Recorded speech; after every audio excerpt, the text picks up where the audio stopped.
Meus irmãos, que a graça e a paz do nosso Senhor Jesus permaneça em cada coração.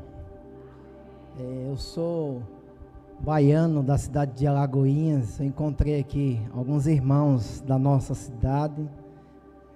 Cadê ele? Que Deus continue abençoando a vida dele. Eu estou aqui com minha esposa, Eliane, e Maria Júlia, nossa filha. Sou da cidade de Alagoinhas, na Bahia. E também estou pastoreando a segunda igreja batista em Itabaiana. Estou há 11 anos na plantação de igreja na cidade de Itabaiana. Sou missionário da Junta de Missões Nacionais há 11 anos também. E eu sou pastor auxiliar desta igreja. Para quem não sabia, nesta noite fique sabendo. Pastor auxiliar porque essa igreja me sustenta através do PAN, da parceria, das ofertas. Então, todas as vezes que esta igreja promove a campanha missionária e que envia a oferta, essa oferta chega na nossa cidade, no nosso campo da cidade de Itabaiana. Por isso, eu sou pastor auxiliar do pastor Newton. Nós fizemos ali a consagração juntos, o concílio também na CIBA, aqui na cidade de Aracaju. Mas é uma honra estar aqui com os irmãos, servindo a Deus e a igreja. Tive a oportunidade de estar aqui outros anos, mas é difícil ajustar a questão da agenda, de data, então às vezes complica. Mas hoje o Senhor nos trouxe aqui nesta noite e eu quero compartilhar, fazer a exposição do texto de Efésios capítulo 3, do 15 ao 21. Convido você a abrir a sua Bíblia, eu aguardo para que você abra a sua Bíblia em Efésios capítulo 3, do 15 ao 21.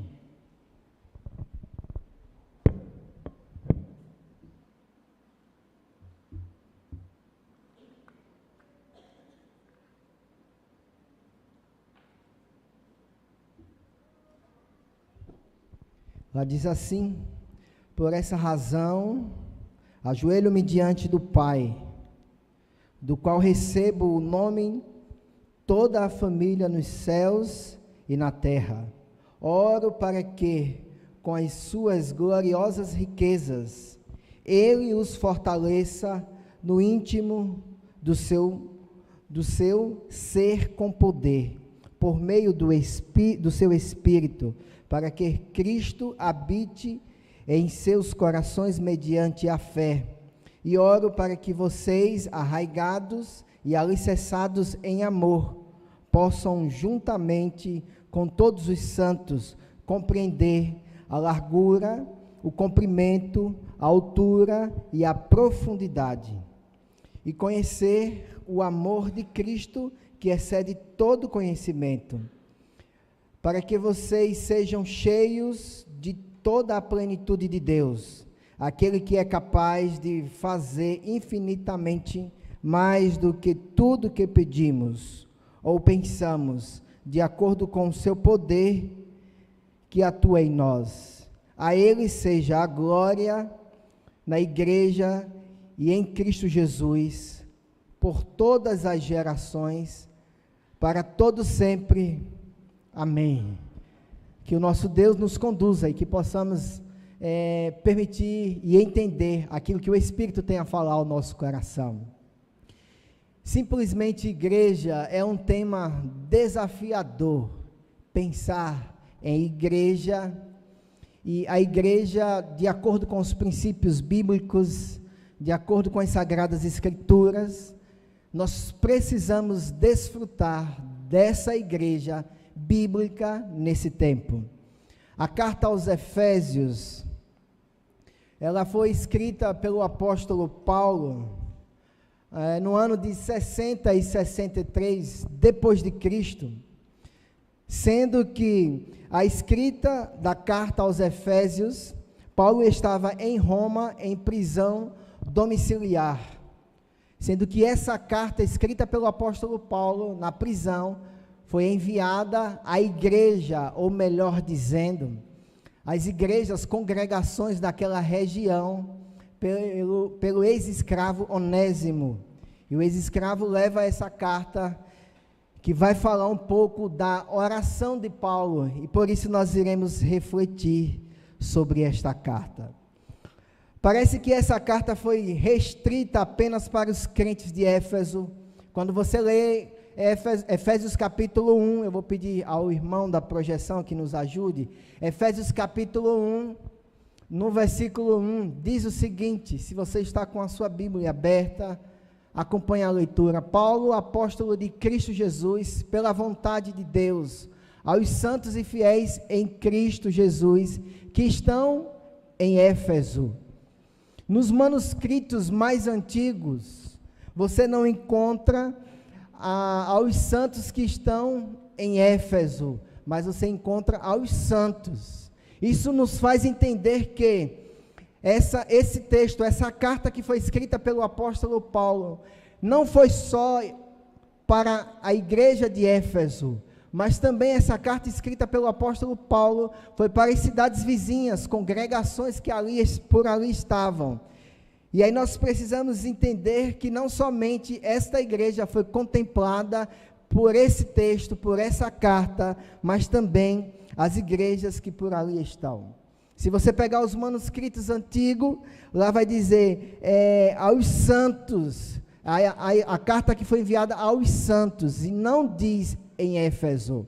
Mas o bom é que a palavra escrita, ela edificou tanto a igreja de Éfeso, como também as igrejas que ali estavam perto daquela cidade, as congregações, que incluía também a igreja de Éfeso.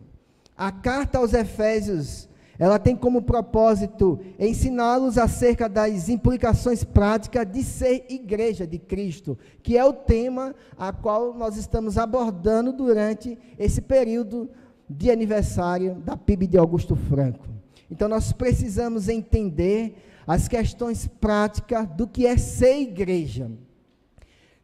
Nesse tempo, é preciso falar do que é ser igreja. Nós não podemos perder a nossa essência, nós não podemos se perder na caminhada e na simplicidade do Evangelho. Éfeso era a segunda cidade mais importante do Império de Roma, sendo a primeira cidade mais importante a capital, Roma. Éfeso era a capital da província da Ásia, e chegou a ter cerca de 250 mil habitantes. Hoje a cidade de Éfeso, ela está localizada na Turquia. Paulo passa por Éfeso durante a sua segunda viagem missionária, e quando ele passa por aquela cidade ali, ele começa um processo de plantação. E ao iniciar esse processo de plantação na sua segunda viagem missionária, ao sair dali, ele deixa 2 discípulos, um casal de discípulos, que é Áquila e Priscila. E aí Paulo sai de Éfeso e ele volta na sua terceira viagem missionária à cidade de Éfeso. E passando por ali um período de cerca de 3 anos, Paulo passa na sua terceira viagem missionária, ensinando e pregando o evangelho do reino a todas as pessoas que ali estavam espalhadas naquela cidade. Na sua terceira viagem missionária, Paulo vai e prega o evangelho na sinagoga durante um período de 3 meses, e nesse período de 3 meses, Paulo é praticamente bem recebido a princípio, mas depois Paulo é expulso por aquela comunidade judaica, e aí Paulo então, ele continua pregando o evangelho em outras regiões daquela cidade, e o evangelho não para porque a comunidade judaica expulsou Paulo. Daí então Paulo vai para uma escola de filósofo ali para continuar a pregação do evangelho. Sendo que os judeus começaram a se rebelar contra Paulo, e essa rebelião contra Paulo, eles endurecem o coração à pregação do evangelho, que Paulo trazia sobre o reino de Deus. Mas nós, como foi cantado aqui nesta noite, que nada é capaz de parar a igreja do Senhor. Diante das circunstâncias, o que nos faz entender é que o evangelho parou. A comunidade judaica, a princípio, recebeu e depois ela excluiu o apóstolo e endureceu o seu coração à pregação do evangelho. Poderia se parar a pregação do evangelho por conta da perseguição, por conta do sistema religioso estabelecido ali, que a pregação do evangelho era uma ameaça para o sistema religioso. Mas Paulo, ele não para de pregar o evangelho. E depois de toda essa problemática estabelecida na comunidade judaica, Paulo vai à escola de filosofia em Tirano e continua pregando o evangelho sem parar. E algo nos espanta, que quando a pregação genuína do evangelho, ela acontece, Deus salva a pessoa. Se você acompanhar os relatos da igreja de Éfeso e em Atos, você vai perceber o que Deus fez através do apóstolo, do avivamento que aconteceu naquela igreja, por intermédio da pregação do evangelho, o mover que Deus fez, o quantas pessoas se converteram ao evangelho em Éfeso. Muitas pessoas conheceram a Cristo e grande foi o avivamento naquela cidade. Judeus e gentios ouviam a mensagem do evangelho e se rendia ao poder de Deus por meio dessa mensagem poderosa que ali estava. A cidade de Éfeso era uma cidade mística, envolvida pelo ocultismo e as religiões pagãs. E as pessoas, ao ouvir essa mensagem, elas começaram a ir para a praça pública, colocar os livros, colocar ali os objetos do ocultismo, das suas religiões pagãs, e começar a queimar e ali fazer uma grande fogueira. E isso nos faz entender que quando o evangelho ele chega na nossa casa, na nossa vida, ele traz um impacto e a transformação. Os judeus e os gentios estavam sendo impactados pela mensagem do evangelho, e ao ser impactados pela mensagem, eles pegavam aquilo que eles utilizavam nos cultos místicos, nas religiões pagãs, e traziam para serem queimados.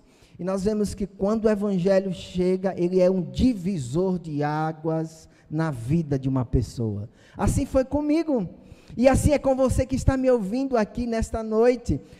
Os irmãos que estavam à tarde viram um pouco do nosso testemunho, daquilo que eu compartilhei ali à tarde. Quando o evangelho chegou na minha casa, na minha vida, naquela comunidade distante, periférica, onde eu era um improvável, quando o evangelho chegou na minha vida, a minha vida foi transformada radicalmente, porque o poder de Deus, ele é muito mais além do que nós podemos pensar ou imaginar.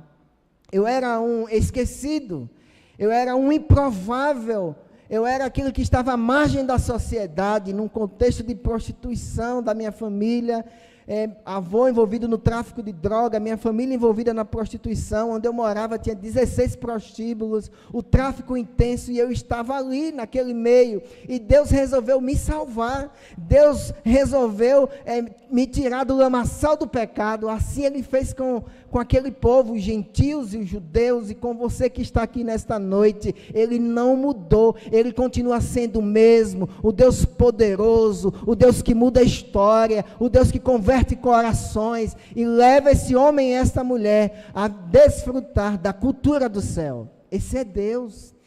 Ele não mudou, Ele continua sendo o mesmo Deus que foi com a igreja de Éfeso. Ele continua sendo Deus da primeira igreja batista em Augusto Franco. Paulo volta depois da terceira viagem missionária, Paulo volta para Israel e para em Cesareia, e fica por cerca de 2 anos em prisão domiciliar. Mas Paulo, como muito esperto, muito sabido, cidadão romano, e ele disse assim: eu preciso voltar para Roma, porque o cidadão romano, ele tinha alguns privilégios, e um dos privilégios eu quero citar aos irmãos.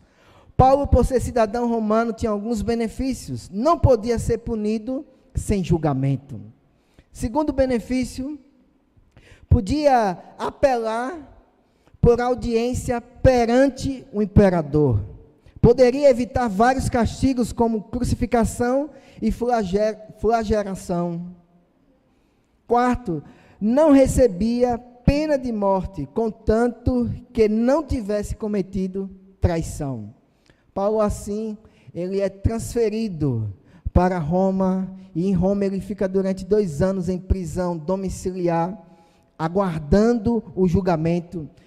E nesse período, Paulo escreve 4 cartas. Um homem pregador do Evangelho, agitado, cheio do poder de Deus, da unção do Espírito na pregação do Evangelho, agora se encontra 2 anos em prisão domiciliar.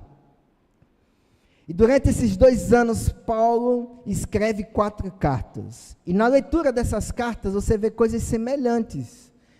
Paulo escreve aos Filipenses, e você vê o quanto Paulo fala de alegria aos Filipenses. Parece ser contraditório, como é que alguém está sofrendo, preso, aguardando julgamento, em prisão domiciliar, fala de alegria. Na prisão domiciliar, Paulo está ali com alguns dos seus amigos, Lucas, Tíquico, Onésimo, amarrado a um soldado, e talvez poderia não ter mais esperança. As circunstâncias, meus queridos irmãos, ela não pode nos parar. As circunstâncias, ela não deve parar a igreja. As circunstâncias, ela deve impulsionar a igreja a continuar avançando e proclamando o Evangelho. Com Paulo não foi diferente. Ele preso, poderia se entender que acabou, não tem o que fazer. Mas ele escrevia as cartas, e o ex-escravo Onésimo, alcançado pela pregação do Evangelho, levava essas cartas. Me permita compartilhar com você nesse momento, o porquê diz o versículo 14 e 15, que é: por essa razão, ajoelho-me diante do Senhor. Quais as razões que levou Paulo a ficar de joelho diante do Senhor por essa igreja? E aí Paulo faz uma oração, e nessa oração ele coloca algumas razões que faz ele ficar de joelhos diante do Senhor. O meu desejo é que o Espírito de Deus leve esta igreja a permanecer de joelho pelos mesmos objetivos, pelas mesmas razões. Então nós vemos aqui algumas razões pelas quais Paulo se colocou de joelho diante do Senhor. E a primeira delas está no versículo 16, que diz assim, que está aí na projeção: oro para que, com as suas gloriosas riquezas, ele os fortaleçam no íntimo do seu ser, com poder, com dunamis, por meio do seu Espírito. Então, o primeiro pedido de Paulo que ele faz na sua oração ao Senhor por esses irmãos de Éfeso é: fortaleça no íntimo do seu ser com poder por meio do seu Espírito. Nos faz pensar, meus queridos irmãos, Paulo vivia num contexto de perseguição religiosa, política naquela região ali, e aqueles que eram alcançados, judeus e gentios, eles sofriam as mesmas coisas, passavam pelos mesmos problemas, porque eles eram alcançados pelo Evangelho, e agora deixavam as suas práticas, deixavam as suas religiões, deixavam os objetos das suas religiões, do paganismo.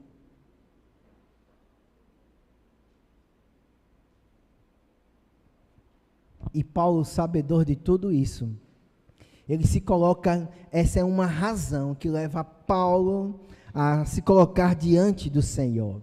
Orar por aqueles irmãos, para que eles sejam fortalecidos no seu ser. E nós precisamos, como igreja, ser fortalecidos espiritualmente no nosso ser.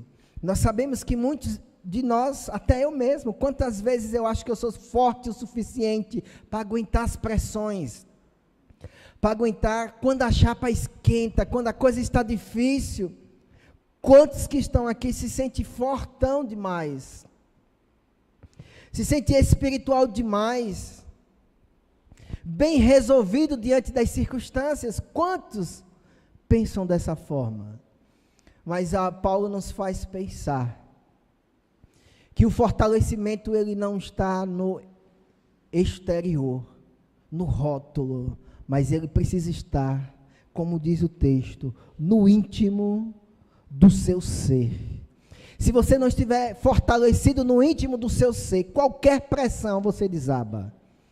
Se você não estiver fortalecido no íntimo do seu ser, com poder, por meio do Espírito, qualquer coisa você trinca. E quanto, meus queridos irmãos, nós estamos desfrutando de um tempo onde a geração, talvez não desta igreja, de outros lugares, são crentes cristaleira, nada que pode acontecer trinca. O pastor falou, orientou, corrigiu, trinca, não vou mais na igreja. Mas se somos fortalecidos no íntimo do seu ser, com poder por meio do Espírito, as circunstâncias virão, as tribulações virão, as tempestades virão para esta igreja. Mas se esta igreja é alicerçada pelo poder do Espírito, ela pode balançar, mas existe o entendimento de quem é o Senhor, e o Deus desta igreja é o nosso general poderoso, Criador dos céus e da terra. Nós precisamos ser fortalecidos no nosso íntimo, mas ser fortalecido no nosso íntimo não é do dia para a noite, não é um passo de mágica, não é passar a mão na lâmpada e achar que agora você está fortalecido no seu íntimo. Ser fortalecido no seu íntimo não tem a ver com pagar de espiritualidade na igreja, querer ser mais crente, ter a oração mais bonita. Não é isso. Ser fortalecido no íntimo é você mergulhar em Deus, é você mergulhar na presença dEle, é buscar, é se envolver, é conhecer as Sagradas Escrituras. E às vezes nós queremos ser cheios de Deus, mas nós estamos cheios das coisas do mundo. Nós queremos ser amigo de Deus, mas somos amigos das coisas do mundo. Nós queremos ser santo, mas não nos separamos para Deus, para viver e fazer a sua vontade. Não é mágica, é um processo que nós precisamos trilhar, de intimidade, de entrar no quarto, de entrar no secreto e buscar a face dele todos os dias, todas as manhãs. É um relacionamento que precisa ser construído com o Pai. Não há fortalecimento do íntimo, do seu ser, só vindo à igreja, não é em casa. A igreja precisa ser lá no seu quarto. A busca por Deus é lá no seu quarto, no secreto, onde ninguém te vê. Assim seremos fortalecidos no íntimo do seu ser. Sendo fortalecido no íntimo do seu ser, que venha porrada e bomba, meu irmão. Porque quem está com você, quem te fortalece, é o Deus Todo-Poderoso. Você não tem um rótulo de espiritualidade, não. Você desfruta da espiritualidade constantemente, todos os dias. E o texto vai nos dizer, com poder por meio do Espírito. A palavra poder, essa palavra poder, é dunamis, e dunamis é o poder explosivo do Espírito. E o poder explosivo do Espírito nós conseguimos aos pés da cruz. Somos renovados, restaurados, e a conexão com o Pai, quando nós buscamos a sua face. Nós podemos pensar em um rio, onde as correntes são fortes, e tudo que tem pela frente, a força da água é capaz de levar. E aí você coloca naquele rio tão forte, uma roda d'água, e aquela roda d'água, ela começa a ser impulsionada pela força da água, e ao ser impulsionada pela força da água, nós temos dificuldade de parar. Uma pessoa que ela é cheia de Deus, ela é impulsionada pelo Espírito Santo a desfrutar do cuidado e da direção de Deus. Meus queridos irmãos, essa é a primeira etapa da oração que Paulo faz. Ele os fortaleça no íntimo do seu ser, com poder, por meio do seu Espírito. Ele estava dizendo para os judeus, gentios convertidos, vocês precisam ser fortalecidos no íntimo do seu ser, com poder, por meio do Espírito, porque a pressão está aí.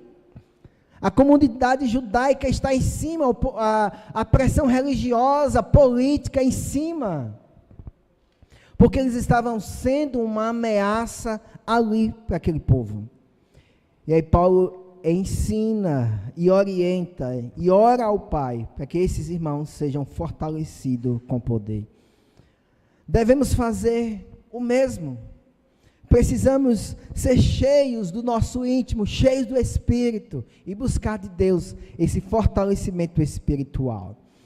No versículo 17, acompanhe na sua Bíblia, o apóstolo Paulo, na sua oração, ele faz um segundo pedido.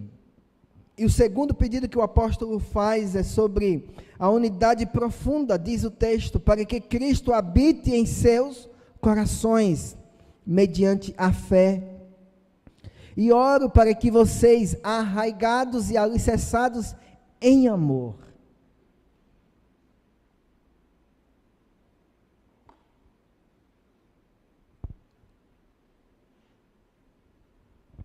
Paulo está falando sobre a unidade profunda que aqueles irmãos precisavam ter.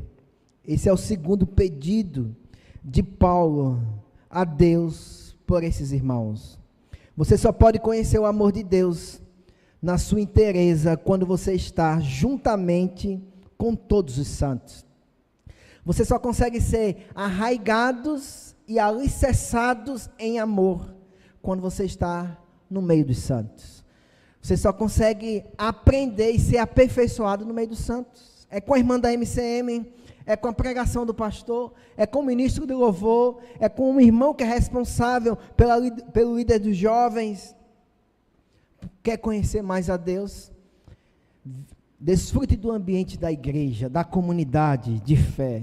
Quando você desfruta desse ambiente, nós aprendemos uns com os outros. Mas quando nós escolhemos nos afastar desse ambiente, nós deixamos de aprender hombridade, solidariedade, amor, o acolhimento, a partilha nos relacionamentos. Como é que eu vou ter profundidade nos relacionamentos se não há ajuntamento? Como é que eu consigo me relacionar de forma profunda se não há ajuntamento? É no ajuntamento que Deus molda, é que Deus aperfeiçoa.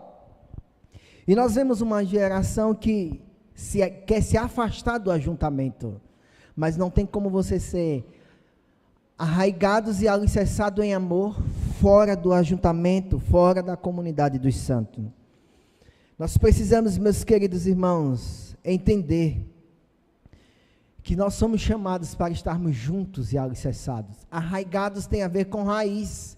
Você consegue arrancar uma árvore que foi plantada pela raiz com a própria mão? Facilmente, não. Alicerçados fala de construção, de alicerce. Você vai construir uma estrutura e você faz essa estrutura sem um alicerce. Nos nossos relacionamentos precisa ter raiz. Nos nossos relacionamentos precisa ter profundidade. A igreja, para desfrutar, para ser simplesmente igreja, ela não consegue ser fora dos relacionamentos intencionais. Nós precisamos ter intencionalidade nos relacionamentos, em amor. É enraizado, é alicerçado em amor. E quantos estão aqui, o irmão não pode pensar diferente, o irmão não pode achar diferente, que é motivo para desconstruir. Eu não posso pensar teologicamente diferente, eu não posso pensar politicamente diferente, filosoficamente diferente, que já há uma confusão. Mas nós precisamos desfrutar desse amor que Paulo está pedindo a Deus que esta igreja, os judeus e gentios fossem arraigados e alicerçados em amor. Isso é igreja. Quando nós temos uma relação superficial, nós deixamos de ser igreja. Quando nós temos uma relação fria, nós deixamos de ser igreja. Nós queremos alcançar Augusto Franco, é isso? Augusto Franco, mas não há amor, não há profundidade nos relacionamentos. Aqui, na comunidade de fé, não há profundidade, não há relacionamentos saudáveis. Mas eu quero alcançar a comunidade, mas aqui há uma desordem. Eu não sei se é esse contexto aqui, um exemplo. Se queremos que esta comunidade, esta igreja, desfrute do que de fato é ser igreja, a igreja que está lá em Atos capítulo 2, do versículo 41 ao 47, nós precisamos viver em amor. O amor é prático, o amor não é discurso. Eu amo meu irmão. Está ministrando louvor, abraça seu irmão, a gente abraça. Mas o amor, ele é prático, o amor, ele é impulsionado pelo Espírito no seu coração, para que você desenvolva relacionamentos profundos com o seu irmão, relacionamentos intencionais, é uma raiz, é um alicerce que você precisa construir, e foi isso que o apóstolo Paulo disse. O segundo pedido do apóstolo Paulo, unidade profunda nos relacionamentos. Há uma outra coisa que o apóstolo Paulo pede ao Senhor. No versículo 18, diz o seguinte: possam juntamente com todos os santos compreender a largura, o comprimento, a altura e a profundidade.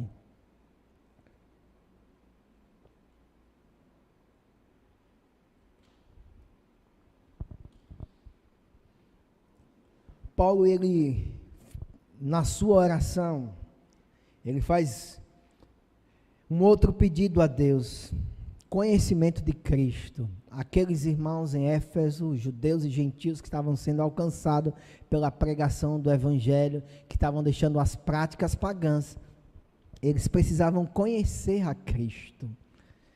E aí o apóstolo diz: possam juntamente com todos os santos compreender a largura, o comprimento e a altura e a profundidade. Meus queridos irmãos, quantos de nós estamos aqui, mas não conhecemos a Cristo? Nós ouvimos falar de Cristo, e o conhecer não é racional. Quando nós pensamos em conhecer a Cristo, é de fato conhecer, não de forma racional, mas conhecer a Cristo na sua profundidade, na sua largura e no seu comprimento. Paulo diz que eles precisavam compreender a largura desse amor, porque ninguém fica fora do alcance, ele abraça todos e traz todos para junto de si. Em Jesus somos só um só povo. Por isso que nós precisamos, os gentios e judeus precisavam entender a largura desse amor. Não existia seleção para o amor de Deus. Deus não selecionou alguns ali. Há quem pense que sim, mas Deus não selecionou. Deus estava salvando judeus e gentios em Éfeso, e o desejo de Paulo na sua oração é que eles conhecessem a largura, que esse amor ele tem um alcance, que esse amor é para todas as pessoas, ele abraça todos que estão arrependidos, que crê nele como o único e suficiente Salvador. Paulo continua na sua oração para que eles compreendessem o comprimento deste amor. O amor de Cristo, ele é longo, ele tem um comprimento gigantesco, e ele salva, desde o primeiro dia até o último dia da sua volta, ele vai continuar salvando. Paulo na sua oração ele diz: compreenda a altura. O amor de Deus ele é alto porque ele nos conecta com o Pai. Assim que o amor de Cristo é dessa forma, ele é largo, ele é alto, ele é comprido e ele é profundo, porque ele foi capaz de se doar, de se entregar, e nessa profundidade, ele veio, foi até a sepultura para resgatar, para me resgatar, para resgatar os gentios e judeus, e para resgatar você que me escuta nesta noite. Foi por isso que Jesus veio. O seu amor é profundo. Você estava perdido, sem direção, no lamaçal de pecado, e o amor dele alcançou você.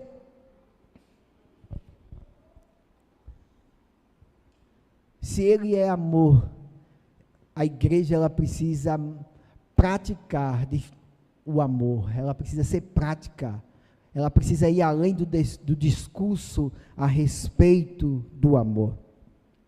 No versículo 19, o apóstolo, com seu propósito final na sua oração, ele diz: ser cheio da plenitude de Deus. No versículo 19 diz assim: conhecer o amor de Cristo, que excede todo conhecimento.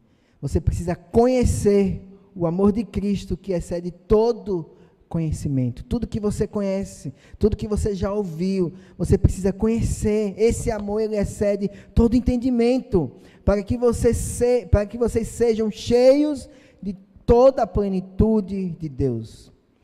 Conhecer é uma coisa, e compreender é outra, completamente diferente. Há irmãos que compreendem o amor de Deus, mas há irmãos que conhecem, é prático. Compreender é de forma prática, e conhecer é experimentar na vida prática, e compreender é de forma teórica, e muitos de nós sabemos de forma teórica a respeito do amor de Deus. Se queremos ser de fato uma igreja segundo o coração de Deus, nós precisamos evidenciar o amor nas relações. Nós precisamos ser uma igreja relacional. Eu já fiz na nossa igreja, em um encontro, eu disse assim: você sabe o nome desse irmão aqui? Aí eu já sabia que não sabia. Desse? Não lembro. Você sabe onde ela mora? Também não. Sabe a profissão dela? Também não. E nós percebemos o quanto nós somos fragmentados nesse amor que nós propagamos, o quanto nós somos frágeis nesse amor que nós discursamos, que nós falamos para as pessoas que Jesus morreu para libertar, nós falamos para as pessoas que Jesus é amor, e às vezes falta amor nas relações, falta amor na comunidade, falta compreender esse amor que Paulo, no final da sua oração, diz, a largura, a altura desse amor. Nós somos alcançados pela graça e pelo amor de Cristo. Nós não podemos somente intelectualizar o amor, mas nós precisamos ser prático na vivência do amor. Meu querido irmão, seja prático. Ao propósito de Deus é que a igreja viva em amor. Ame o seu irmão, tenha relações intencionais com o seu irmão. Nós queremos alcançar, mas de fato nós precisamos ser alcançado muitas vezes por esse amor, tanto rancor, tanta mágoa entre nós, tantas situações pendentes no nosso coração fragmentado, cheio de coisas que não deveria estar. Mas eu estou na igreja, eu levanto a mão, eu adoro, mas esse Deus do amor, ele precisa encontrar o meu coração, esse Deus do amor, ele precisa romper com as barreiras que eu estabeleci. Aí sim, de fato, nós seremos simplesmente igreja segundo o coração de Deus. Plenitude significa completo, pleno, cheios. Nós precisamos ser cheios plenamente de Deus. Quando a igreja for cheia plenamente do Espírito de Deus, eu não estou falando aqui ser pentecostal, não é isso, não é pentecostalizar a igreja, não é isso. Quando formos cheios de Deus, as relações fluirão de forma saudável. Quando formos cheios do Espírito, vai mostrar nas nossas atitudes o fruto, as qualidades do Espírito. Mas quando estamos distantes de Deus, o que aparece é inimizade, bagunça. Mas quando nós estamos próximos de Deus, a igreja ela funciona como uma engrenagem perfeita, porque a igreja ela foi estabelecida por Cristo, foi Ele que comprou a igreja por um alto preço, e a igreja precisa desfrutar desse ambiente saudável, desfrutar desse ambiente de irmandade, de solidariedade, de união, de partilha. Eu preciso estar na mesa, na casa do meu irmão, isso é igreja. Eu preciso compartilhar a mesa com o outro, isso é igreja. E às vezes falta a partilha, a troca, conversar, partilhar, orar uns pelos outros, e às vezes nós esperamos o pastor: irmão, você tem como fazer uma visita? Ou irmão diácono tal, você tem como fazer uma visita? Não, isso deveria ser algo espontâneo, intencional. A igreja precisa ter intencionalidade em visitar uns aos outros. Quando assim somos, de fato somos simplesmente a igreja que é segundo o coração de Deus. Paulo conclui a sua oração, dizendo: aquele que é capaz de fazer infinitamente mais do que tudo o que pedimos ou pensamos. Esse é um texto lindo, maravilhoso, grandioso, extraordinário. Quantas vezes você já viu esse texto? Dizendo: Ele é capaz de fazer infinitamente mais de tudo que pedimos ou imaginamos. Quantas vezes nós ouvimos ele fora de contexto, distante da oração e do propósito da oração de Paulo à igreja. aquele que é capaz de fazer infinitamente mais do que tudo que pedimos. Tudo o que foi que Paulo pediu? Nós vimos aí o que Paulo pediu ao Senhor. E uma das coisas que Paulo pediu foi fortalecimento. Fortaleça no íntimo do seu ser, com poder por meio do seu Espírito. Quando assim fazemos, Ele é capaz de fazer infinitamente mais. Quando assim fazemos, quando assim agimos arraigados e alicerçados em amor nos relacionamentos, Ele é poderoso para fazer infinitamente mais do que nós pedimos. Você vai orar e Deus vai se manifestar. Por quê? Porque há profundidade nos relacionamentos. Estamos juntos nos relacionamentos. Há profundidade nos relacionamentos. Quando nós entendemos a altura, o comprimento, a profundidade e a largura, nós podemos dizer aquele que é capaz de fazer infinitamente mais do que pedimos ou pensamos, de acordo com o seu poder que atua em nós. Somente assim, esse texto é lindo, versículo 20, mas para que Ele faça infinitamente mais, eu preciso ser fortalecido no seu versículo 15, 16, melhor dizendo. Olha lá. Oro para que, com as suas gloriosas riquezas, Ele os fortaleça no íntimo do seu ser, com poder por meio do Espírito. Quando assim o agimos, Ele é aquele que nos fortalece e é capaz de fazer infinitamente mais do que esta igreja vai pedir. Versículo 21 diz: a Ele seja a glória na igreja, em Cristo Jesus, por todas as gerações, para todo sempre. Amém. Quero convidar minha esposa. Pastor, me perdoe não ter conversado com o senhor, mas eu falei com outro pastor. Ele disse, ok. Convidar ela para cantar, convidar você para se colocar de pé, para que esse Deus, que é o Senhor da igreja, faça infinitamente mais. Para que Ele faça infinitamente mais, nós precisamos esvaziar de si. Nós precisamos esmagar o nosso eu, para que Deus faça infinitamente mais. Senhor, no nome de Jesus, nós desejamos, ó Deus, ser uma igreja operosa, uma igreja vibrante e alegre, que agrade ao Senhor, mas nós precisamos diante de Ti consertar as nossas mazelas. Nós precisamos, ó Deus, diante do Senhor, reconhecer o quanto o nosso coração está fragmentado, o quanto o nosso coração ele está distante da espiritualidade, distante do secreto.